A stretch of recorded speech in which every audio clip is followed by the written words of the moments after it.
নমস্কার বন্ধুরা, আমার আরও একটা ব্লগে আপনাদের সবাইকে আন্তরিক স্বাগত জানাই। এই মুহূর্তে আমি, আমার মেয়ে, আমার ছেলে আমরা যাচ্ছি নিচে। তার কারণ আমার ননদ এসছে। এখন একটুখানি গল্পগুজব হবে, একটুখানি লস্যি খাওয়া-খাওয়ি হবে। আজকে আমি বানিয়েছি ম্যাঙ্গো লস্যি। আপনাদের সঙ্গে রেসিপিটাও আমি শেয়ার করেছি এবং বিশ্বাস করুন ঘরে ম্যাঙ্গো লস্যি বা বানানা লস্যি বানানো কোনো বড় ব্যাপার নয়। আমরা এমনিতেই দোকান থেকে কিনে খাই। যদি ঘরে বানাতে পারেন তো অবশ্যই ঘরে বানিয়ে নেবেন। কালকে আমার হাজব্যান্ডের শরীর খুব খারাপ করেছিল, রোদে গ্যাস হয়ে গেছে, সেখান থেকে জ্বর এসে গেছিলো। এখন আবার ঠিক হয়ে গেছে। মানে কীরকম অবস্থা, আমরা ঘরে থেকে এই অবস্থা, যারা বাইরে রোজ বেরোচ্ছে তাদের কাছে না এক একটা দিন চ্যালেঞ্জের মতন। না কি আর করবো, এসব নিয়ে এখন মানুষকে চলতে হবে। মোটটা কথা হচ্ছে যেটুখানি গাছ কাটা হচ্ছে ওইটুখানি গাছ আবার লাগাও, আর কিছু না। ওটাই তো হচ্ছে না, না ওটাই তো কেউ করে না, ওইটা করে না বলে তো সমস্যা।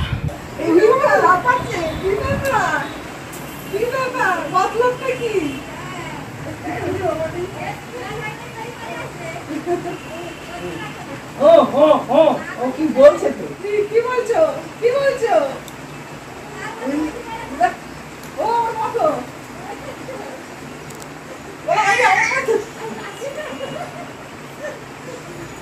পড়ে যাবি, বলে না বেরোবে, বেরোবে তুমি বলে যেতেও পারো, অসুবিধা নেই। তোমার হারকিউলিস বডি তো, হ্যাঁ তোমার হেভি বডি, একদম বডি বিল্ডিং করেছো।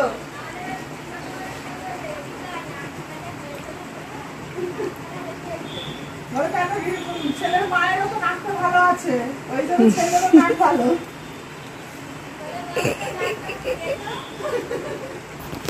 এসেছিল, দেখতে এসেছিল তাহলে ও ভিডিও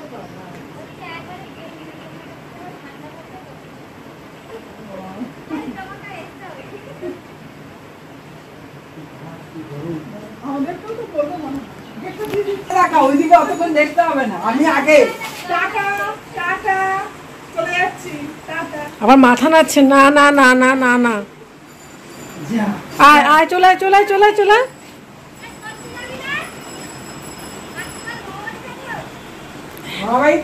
এলো রবিবারে, ওকে ছেড়ে দাও, ছেড়ে দাও, ছেড়ে দাও, ছেড়ে দাও। এই যে এই যে এই যে এই যে আমার ঋষি বাবা কই, আমার ঋষি বাবা কই, আমার ঋষি বাবা কই।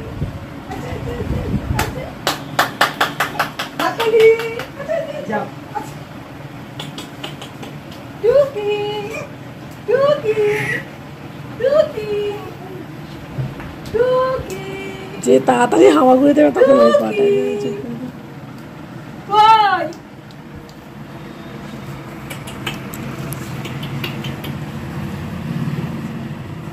পেয়ে গেল। কি খবর? কি ওরে বাবা, মা ওঠো ওঠো ওঠো ওঠো, ওলে বাবা, ওলে বাবা, ওরে বাবা, আমার সোনা বাবা। দেখলো বডি টিপটা মানে খুলে পড়ে গেছে না? হ্যাঁ ঘামে।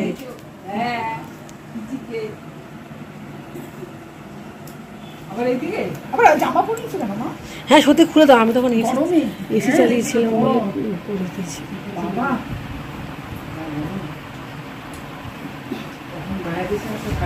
চলুন আজকে আপনাদের সঙ্গে লস্যির রেসিপি শেয়ার করব। গরমকালে না চিকেন কষা কষা রেসিপি শেয়ার করে কোনো লাভ নেই, বুঝতে পেরেছেন? গরমকালে শেয়ার করতে হবে লস্যির রেসিপি, তারপরে লেবু জল। আর আমাদের পিট পিট পিট পিট করে জল এসছে, ঘন্টার মতো বিরক্ত লাগে। আচ্ছা এতে গ্রাম ভালো, পুকুরের মধ্যে তাপিয়ে চান করবো। গরমে বেশ পুকুরে এক ঝাঁপ মারবো।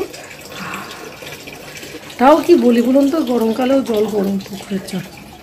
আজকে ব্লগ শুরু করতে অনেক লেট হয়ে গেছে, 12:30 বাজছে।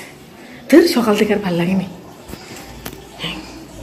গরমে নিজেকে সামলাবো না ব্লগ করব, ভগবান জানে কি করব। ফ্রিজের মধ্যে জল রাখতেই হচ্ছে। ফ্রিজটা ভালো পড়েছে, যারা আমার নিয়মিত দর্শক তারা তো দেখেইছেন। এই যে ফ্রিজটা আমার পিছনে লয়েড, ভালো পড়েছে, খুবই ভালো পড়েছে। ও, লস্যির রেসিপি আমি যেমন করে লস্যি বানাই। লাইটটা জ্বেলে দিয়েছি রান্নাঘরের। এইবারে আচ্ছা, আমি না বড় গ্লাসের 1 গ্লাস ঠান্ডা জল দিলাম। আমি 3 গ্লাস লস্যি বানিয়েছি বন্ধুরা, এবং একটু পাতলা করে বানিয়েছি। তার জন্য ফ্রিজ থেকে ঠান্ডা জল আমি মিক্সারে দিয়েছি। সেই সঙ্গে রয়েছে আমন্ড বাদাম, রয়েছে কিশমিশ, 1 চামচ নুন দিয়েছি, আর তারপরে টক দইটা তো দিয়েই দিয়েছি। এবং খুব জলদি বানানো হয়ে যায়, এবং খেতে আমাদের ভীষণ ভালো লেগেছে এবং আমরা সবাই আনন্দ পেয়েছি। আমি যে সময় এই ব্লগটা করেছিলাম তার ঠিক 1 দিন পরেই ছিল জামাই ষষ্ঠী। তো যাই হোক, জামাই ষষ্ঠী এবারে কোথাও সেভাবে করে উদযাপন করা হয়নি। আমার শ্বশুর বাড়িতেও উদযাপন করা হয়নি, আর আমার বাড়িতে অর্থাৎ চাম্পাহাটির বাড়িতে তো এবছর হবে না, তাই জন্য ওখানেও উদযাপন করা হয়নি। তাই বলা যেতেই পারে যে আমি একেবারে জামাই ষষ্ঠীর স্পেশাল লস্যি বানিয়েছি, কিন্তু জামাইরা কেউই আসতে পারেনি। এটা একটা মানে খারাপ লাগার জায়গা তো ছিলই, কিন্তু সত্যি কথা বলতে বন্ধুরা এতটাই গরম পড়েছিল যে কারো পক্ষে আসাটা একটু সত্যি মুশকিল ছিল। তবে হ্যাঁ, আমরা খুব মজা করে খেয়েছি, আমরা খুব আনন্দ করে খেয়েছি। আমি, আমার শাশুড়ি মা, আমার মেয়ে, আমার ননদ, আমরা বেশ আনন্দ এবং তৃপ্তি করে খেয়েছি। গরমকালে এরকম লস্যি আশা করি সবারই ভালো লাগবে। একটুখানি বলো কেমন হয়েছে, একটুখানি খেয়ে বল না কেমন হয়েছে। ডিলিশিয়াস, ভালো হয়েছে। ব্যাস, চলো চলো। এক হাতে ক্যামেরা, এক হাতে ট্রেনই আমি ব্লগ করতে পারবো না, আমি দিয়ে দিই, তারপর আবার দেখা হচ্ছে। এখনকার যে ভিডিওটা আপনারা দেখছেন এটা হচ্ছে আমি মেয়েকে নিয়ে যাচ্ছি টিউশনে, এবং ওরই এক বন্ধুর মা আমাকে কলকে গাছ দিয়েছে। কলকে গাছ আমার বড় প্রিয়, এবং আমি সেকেন্ড টাইম এই গাছ লাগাবার চেষ্টা করছি এবং বাঁচানোর চেষ্টা করছি। ঈশ্বরই জানেন কি হবে, কারণ কলকে গাছ আমার অত্যন্ত প্রিয়, এবং যেহেতু আমি গাছ ভালোবাসি তাই জন্য যেখানেই আমি যাই না কেন আগে গাছের খোঁজ করি, এবং সত্যি কথা বলতে আমি সেরকম মানুষ পেয়েও যাই যে আমাকে গাছ দেবে। তো যাই হোক, ওর মাই আমাকে এই কলকে গাছটা দিয়েছে এবং প্রসেসও বলে দিয়েছে কিভাবে করে রাখতে হবে।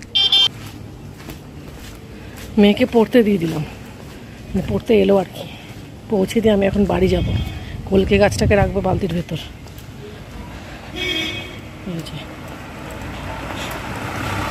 স্যার এখনো আসেনি, গিয়ে ওয়েট করছে আর কি। আমি এখন বাড়িতে যাই আগে। আমি বাড়িতে এলাম, প্রথমত যে কলকে গাছটাকে আমাকে যেন তেন প্রকারে জলে দিতে হতো, ওটা আমি দিয়ে দিয়েছি। এবারে আবার বেরোবো। আমি এই সময়টা অ্যাকচুয়ালি একটুখানি হাঁটি, কিন্তু এই গরমে কোথায় হাঁটবো বলুন তো, আমার একটুও ভালো লাগছে না হাঁটতে। আমি ওই জন্য ঘরে এলাম, ঘরে এসে মানে বেশ ভালোই লাগছে। এখন একটুখানি জল টল খেয়ে তারপরে বেরোবো। মানে 4টের সময়, 4:30টার সময় বেরিয়েছি, তখনও লু বইছে। কী যে অবস্থা বলার না, সত্যি কথা বলার না। আর তার উপরে এই যে পুদিনা গাছ, একটা গন্ধ বেরোয় পুদিনা গাছগুলোর থেকে। মানে এই যে আমি দাঁড়িয়ে আছি, একটা সুন্দর গন্ধ বেরোচ্ছে। যাকে চলুন, আজকে প্রচুর কাজ বাকি আছে। প্রথম কথা হচ্ছে আমার মেয়েটার বইটা বাঁধাতে হবে।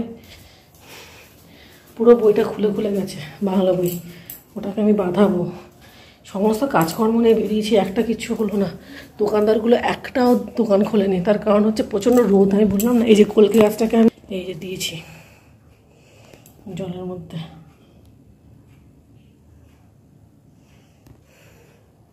আমাদেরই এই অবস্থা, মানে যারা বয়স্ক তাদের কী হবে বলুন তো।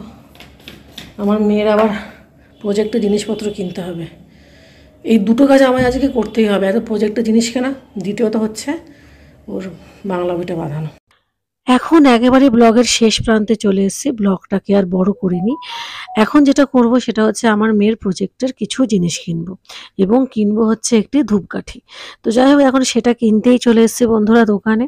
ওর স্কুল থেকে যে যে প্রজেক্টগুলো দিয়েছে, যেহেতু আমরা 2 সপ্তাহ চাম্পাটিতে ছিলাম, সেগুলো তো কিছুই করা হয়নি, তো সেইগুলো এখন ও করবে। তো সেই দরকারি আর কি আসা। তো এক্কেবারে টিউশন থেকে আমি ওকে এই দোকানে নিয়ে এসেছি প্রজেক্টের জিনিসগুলো কেনার জন্য। তো আজকের ব্লগটা বন্ধুরা আমি আর বেশি বড় করিনি, আমি এখানেই শেষ করছি। সবাই ভালো থাকবেন, সুস্থ থাকবেন এবং দেখা হচ্ছে পরের একটি ব্লগে। আর আমি এই ধূপটি কিনেছি, এটি সত্যিই খুব ভালো। আপনারা চাইলে অবশ্যই ট্রাই করতে পারেন। আশা করি যে যেখানেই আছেন সেখানকার স্থানীয় দোকানে পেয়েও যাবেন। ঠিক আছে বন্ধুরা, আপাতত ব্লগটা এইটুখানি, আবার দেখা হচ্ছে কালকে।